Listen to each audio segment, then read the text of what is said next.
I'm Mr. Mays with Collegia, and I'm here today with some of my friends to tell you about the string family and why they love to play. The string family includes the violin, the viola, the cello, and the double bass.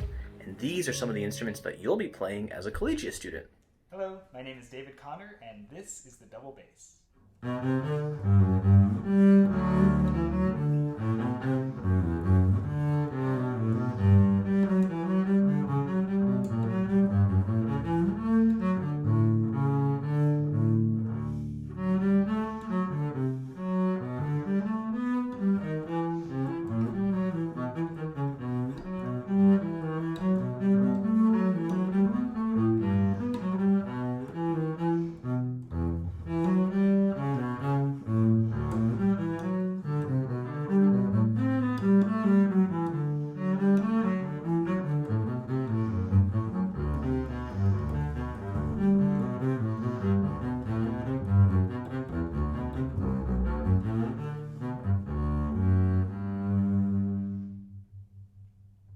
Alright, so the double bass. Really excited to tell you about this instrument today. First, a little bit about myself. Currently, I play with the Houston Ballet and Houston Symphony, and I also teach at Texas Southern University. I started playing the bass when I was in 4th grade. I was 9 years old, and at that time, I had a quarter-size bass to play on, which was still pretty big for me. I was a bit shorter then. But the cool thing about bass is that when you start out, no matter how young you are or how old you are, there's a bass that's the right size for you. So they make quarter size, eighth size, even 10th size basses. So you can play this bass you can play this instrument at any age. It was very challenging for me when I first started, just to develop the strength to push these big strings down. But once I got the hang of it, it was really, really fun to play. The reason the strings are so big is because they make these really low sounds. And in order to get those low notes, you need to have big strings. All right, so one of the other things I love about the bass is that it's a very versatile instrument. You can play any style of music on it, and in fact, it's a very important instrument in not only the orchestra, but also a jazz band, or you can play rock music, country music, bluegrass, whatever you want on the bass. I want to show you another example. So that first thing that I played was by Johann Sebastian Bach. That comes from the Baroque period.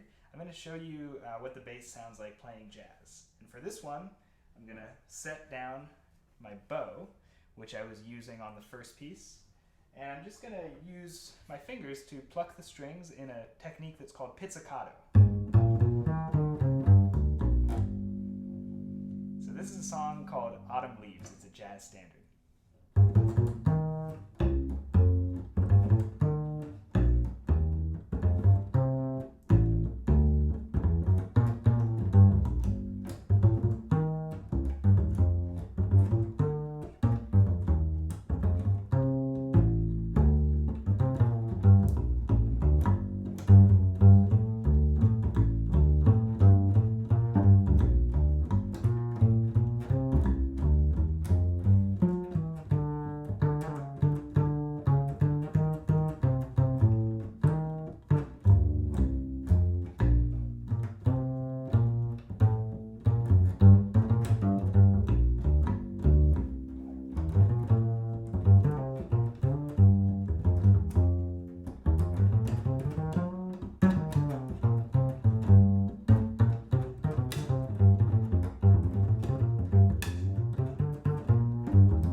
So you can see that the bass can sound a lot of different ways and play a lot of different styles of music.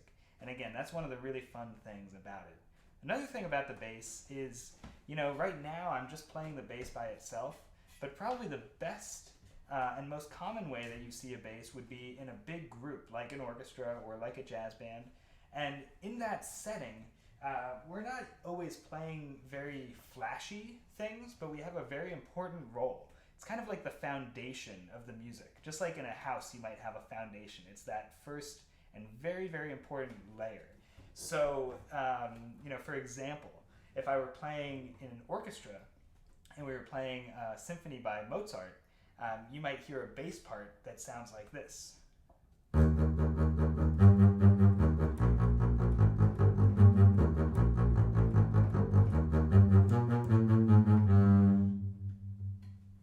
By itself, maybe not the most interesting, but the most amazing thing about it is that when you combine it with the other instruments, it has a really important and a really beautiful role. So playing the bass in an orchestra or playing it with other people is definitely one of my favorite things about it. So I hope you enjoyed learning a little bit about the bass, and I hope when it comes time for you to pick an instrument that you might consider the bass, because it's just a lot of fun and I think you'll really enjoy it. Thanks for watching.